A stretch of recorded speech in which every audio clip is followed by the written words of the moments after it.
آپ اس پورے سینیریو میں دیکھیں محمد بن بکر کے ساتھ کیا کیا ان لوگوں نے. عبد الرحمن بن ابی بکر کے ساتھ 2 بھائی اما عائشہ کے اس طریقے سے دنیا سے رخصت ہوئے. اس پورے کانٹیکسٹ میں اب آپ کو حدیث سمجھ آئے گی جو مسند امام احمد میں موجود ہے, المستدرک للحاکم کے اندر موجود ہے, اور شعیب آرنوت جو مسند امام احمد کی تحکیم کرنے والے ہیں انہوں نے اس حدیث کو صحیح کہا ہے. امام حاکم نے اس حدیث کو صحیح کہا ہے. بڑی ڈیٹیل حدیث ہے. اس میں آتا ہے کہ حضرت معاویہ اپنے دور میں حضرت عائشہ سے ملنے کے لیے آئے.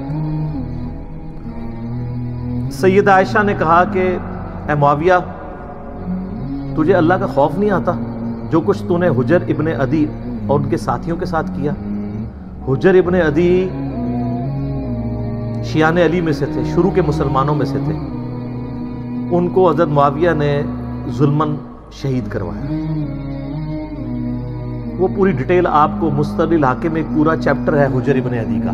وہ سر میری ویڈیوز دیکھ کے امام حاکم نے نہیں, میری پیدائش سے بھی وہ پہلے کا ہے, 1000 سال پہلے. وہ 13 حدیثیں آپ پڑھیں, آپ کے آنسو نہیں رکیں گے کس ظلم کے ساتھ حجر ابن عدی کو قتل کروایا گیا.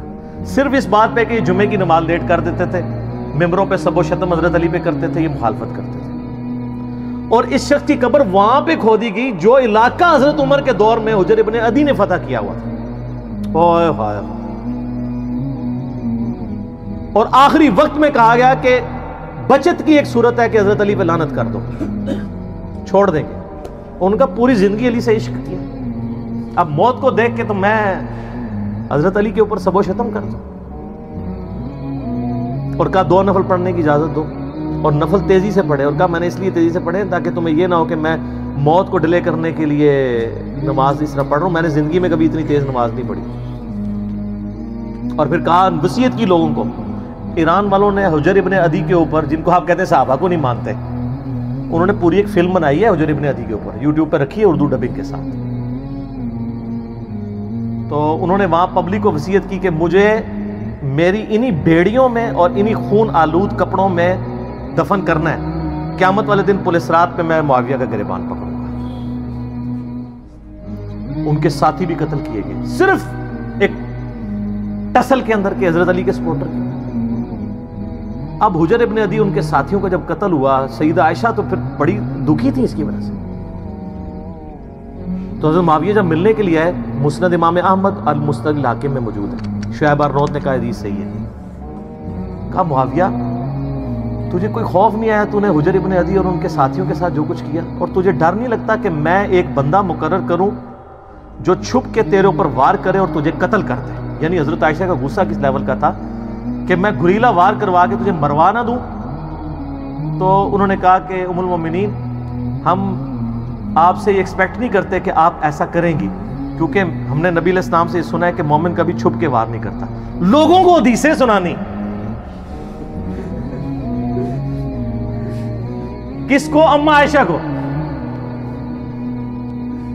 اور پھر کہا کہ اماں یہ بتائیں آپ کا جو میں نے خرچہ پانی لگایا ہوا ہے اس معاملے میں تو کوئی, اور وہ انہوں نے نہیں لگایا ہوا تھا, وہ تو آپ کو مال غنیمت میں سے مسلمانوں کو وظیفہ ملتا تھا, حضرت عمر کے دور کا شروع ہوا تھا, اس میں تو کوئی آپ کو شکایت نہیں ہے. تو انہوں نے کہا مجھے اس معاملے میں کوئی شکایت نہیں, یہ شکایت تھی جو میں نے تمہیں کی ہے. تو انہوں نے کہا اماں یہ کام چھوڑیں, ہمیں اپنے کام دنیاوی چلانے دیں, ہمارا معاملہ اور اللہ کا معاملہ, ہمیں ہماری سیاست والے معاملات میں آپ دخل نہ دیں. آپ اندازہ کریں. اور یہ ہمیں تاریخ سے روایتیں لا کے دیتے ہیں کہ جی وہ جناب جی حضرت عائشہ کہتی تھی میری زندگی بھی معاویہ میں لگ جائے. اس سے تو ہڈی ہسی بھی دستی ہے کہ روایتیں کس نے کڑیاں ہونی نے, کیونکہ حدیثیں کچھ اور بتا رہی ہیں. ٹھیک ہے, تو یہ کوئی شخص کہے گا جس کے بھائی قتل ہوئے ہوں, جس نے اتنے قتل عام دیکھا ہو. اسی لیے آپ دیکھ لیں کہ سیدہ عائشہ کو ساری گیم سمجھ آ گئی تھی. جنگ جمل میں بھی ان کو مس یوز کیا گیا, بعد میں ان کو ساری بات سمجھ آ گئی تھی. تو یہ وہ کہانیاں بنا بنا کے بتاتے ہیں. تو اب اس پورے سینیریو میں دیکھیں, اما عائشہ سلام اللہ علیہا کو بڑا کلک تھا حضرت معاویہ رضی اللہ تعالیٰ عنہ کے اس طرح کے ایٹیچیوڈ کے اوپر, اس لیے انہوں نے یہ بات کی. اور میں آپ کو بتاؤں, میں گھنٹوں فی الودی بول سکتا ہوں ہمارے جو ائمہ اہل سنت تھے ان کی کتنی سخت رائے اس کی وجہ سے بنی. مثلا امام ہے علی ابن الجعد, بعض سے ابن الجود پڑھتے ہیں لیکن یہ زبر کے ساتھ ہے۔ المتوفا 230 ہجری، امام بخاری امام مسلم کے استاد ہیں، صحیح بخاری میں 14 حدیثیں 14 حدیثیں ان سے۔ امام احمد بن حنبل کے بھی استاد، امام بخاری کے استاد، ان کی حدیث کی کتاب بھی ہے مسند علی ابن الجود جات، جس طرح کہ مسند امام احمد ہے۔ سکہ سرٹیفائیڈ سنی امام، ان کے بارے میں ابن حجر اسقلانی تہذیب التقریب میں صحیح سند کے ساتھ لے کے آئے ہیں، اور شیخ زبیل زئی صاحب رحمہ اللہ تعالیٰ نے اپنی جو وہ قیام رمضان کی تعداد درختوں کی وہ جو کتاب ہے اس میں بھی نقل کیا ہے۔ یہ کہا کرتے تھے اگر مجھے قیامت والے دن یہ بات پتہ چلے کہ اللہ تعالیٰ معاویہ کو عذاب دے رہا ہے تو مجھے یہ برا نہیں لگے گا، کیونکہ مجھے پتہ ہے اس نے امت کے ساتھ کیا کیا ہوا ہے، بولے اعوذ باللہ تعالی۔ لیکن ہم نے کبھی ایسی بات نہیں کی ہے۔ ہم بخاری مسلم کی حدیثیں بیان کر کے بھی نیو رافضی ڈکلیئر ہو جاتے ہیں چند ناسبیوں کی طرف سے، جو آلموسٹ ہم ختم ہو چکے ہیں، اپنے فرقے کی وہ میت پہ ہی نوحہ کر رہے ہیں۔ لیکن اس کو وہ اہل سنت کا امام مانتے ہیں، جو کہہ رہے ہیں مجھے تو عذاب کا بھی سنا تو مجھے برا نہیں لگے گا۔ اور یہ ایک امام نہیں سر، کئی امام۔ ادھر تو سب کانٹیننٹ میں حنفی زیادہ ہے نا، آپ نے امام بدر الدین عینی کا نام سنا ہوا ہے، المتوفا 855 ہجری۔ امام عینی جو ہے امام حنیفہ کے بعد چند جو بڑے امام ہیں نا حنفیوں کے، ان میں سے ایک ہے، کیونکہ انہوں نے صحیح بخاری کی شرح لکھی ہے عمدۃ القاری۔ وہ جو عمدۃ القاری ہے نا شرح، اس میں صحیح بخاری کی ایک حدیث ہے انٹرنیشنل نمبر کے مطابق 7083، جہاں وہ جنگ صفین میں عمار ابن یاسر کے قتل کے بارے میں ڈسکشن کرتے ہوئے، بخاری مسلم دونوں میں حدیث ہے نا کہ عمار کو ایک باغی جماعت قتل کرے گی، عمار ان کو جنت اور اللہ کی طرف بلائے گا، وہ جماعت دوزخ کی طرف بلائے گی۔ صحیح بخاری 2812، بڑے سخت الفاظ ہیں۔ اس حدیث کو ڈسکس کرتے ہوئے ایک اور موقع پہ صحیح بخاری کے اندر 7083 نمبر حدیث کہ اگر ایک مسلمان دوسرے کے خلاف تلوار اٹھا لے، اس حدیث کے کانٹیکسٹ میں ڈسکس کرتے ہوئے عمدۃ القاری کے اندر جو ہے نا امام بدر الدین عینی نے جو کچھ لکھ دیا ہے نا سرکار، وہ اتنا سخت ہے۔ یہ میرے پمفلٹ میں ڈلا ہے کہ اس کا تعارف اینڈ پہ آپ کو کرتا ہوں، میں آپ کو صرف ورڈ بائی ورڈ وہ پڑھ کے سناتا ہوں۔ وہ کہتے ہیں کہ امام کرمانی نے کہا کہ سیدنا علی اور حضرت معاویہ دونوں ہی مجتہد تھے، زیادہ سے زیادہ یہ ہو سکتا ہے کہ حضرت معاویہ کو اجتہاد میں خطا لاحق ہو گئی ہو، ان کو 1 اجر ملے گا جبکہ سیدنا علی کو 2 اجر ملیں گے۔ اعلیٰ یہ بھی کہانی ہے، وہ بخاری مسلم میں حدیث ہے کہ حکمران وقت اگر غلط اجتہاد کرے تو اسے 1 اجر ہے اور اگر صحیح کرے تو 2 ہے۔ مخالفین کو تو باغی کہا گیا ہے، ان کے لیے تو حدیث ہی نہیں ہے، ادھر سے پکڑ کے فٹ کرنے کی کوشش کرتے ہیں، یہ حدیث ہی کچھ اور تھی۔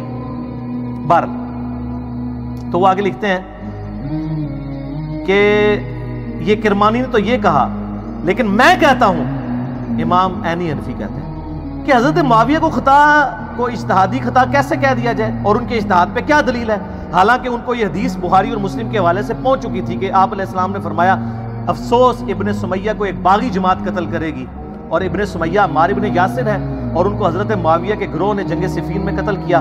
کیا حضرت معاویہ اس پہ راضی نہیں ہے کہ اللہ تعالیٰ ان کو برابر چھوڑ دے، چہ جائے کہ ان کو سیدنا علی کی بغاوت پر 1 اجر بھی ملے؟ یہ حنفی سارے ٹھیکیدار بنے ہوئے ہیں نا، اے اپنے امام کے آپ ورڈ پڑھیں۔ اچھا، اس کے علاوہ آپ نے ایک اور بڑا نام سنا ہوگا، ملا علی قاری، سنا ہوا نا، بڑے مشہور ہیں، المتوفا 1014 ہجری۔ انہوں نے مشکات کی شرح لکھی ہے مرقات المفاتیح، پوری دنیا میں ایک اتھینٹک شرح مانی جاتی ہے، کوئی شک نہیں اس میں، کمال کام کیا۔ اس میں جب مشکات میں حدیث آتی ہے نا یہ عمار کو باغی جماعت قتل کرے گی، انٹرنیشنل نمبر کے مطابق مشکات میں بھی یہ بخاری مسلم کے حوالے سے آئی ہے 5878 مشکات کے اندر۔ تو اس حدیث کے تحت ملا علی قاری، جنہوں نے میری ویڈیوز نہیں دیکھی ہوئی تھی، میری ویڈیوز سے بہت پہلے ان کے کمنٹس پڑھیں آپ، سنیں جی ورڈ بائی ورڈ۔ میں کہتا ہوں کہ جب حضرت معاویہ پر واجب تھا کہ وہ اپنی بغاوت سے رجوع کر کے خلیفہ برحق حضرت علی کی اطاعت کی طرف آ جاتے، مخالفت چھوڑ دیتے اور خلافت منفیہ یعنی نفع حاصل کرنے کی طلب سے یہ خلافت کے حوالے سے اس کو ترک کر دیتے، جو انہوں نے نہیں کیا، تو اس سے ظاہر ہوتا ہے کہ وہ باطن میں باغی تھے اور ظاہر میں خون عثمان کو ڈھال بنائے ہوئے تھے۔ وہ کہتے ہیں گل وچ کوئی اور ہے، حضرت عثمان کا نام یوز ہو رہا تھا، اندر مسئلہ کچھ اور تھا. یہ میں نہیں، ملا علی قاری.